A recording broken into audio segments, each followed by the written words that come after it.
नमस्कार, मी मंदाकिनी सपकाळ. कबीरायन यामध्ये आपलं पुन्हा एकदा स्वागत. कबीरायन यामध्ये आपण पाहणार आहोत कबीरांचे दोहे आणि त्या दोह्यांचा मराठी अर्थ. आज दोहा क्रमांक 3.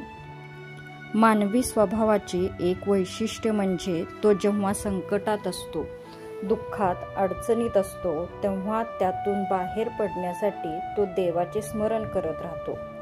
या संबंधी संत कबीर म्हणतात, दुख में सुमरिन सब करे, सुख में करे न कोई. जो सुख में सुमरिन करे, दुख काहे का होय. मराठी दोहा. दुःखात स्मरण सर्वच करतात, सुखात कोणीही नाही. सुखात जर स्मरण केले तर दुःख कशाला होई. संकटातून बाहेर काढणारा तारणहार म्हणून मनुष्य देवाकडे याचना विनवणी करत राहतो.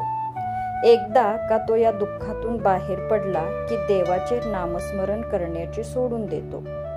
मनुष्य जेव्हा सुखात असतो तेव्हा त्याला देवाची आठवण येत नाही.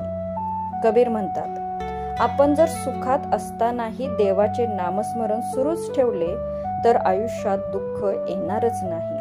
म्हणून दुख में सुमरिन सब करे, सुख में करे न कोय. जो सुख में सुमरिन करे, दुख काहे का होय. धन्यवाद.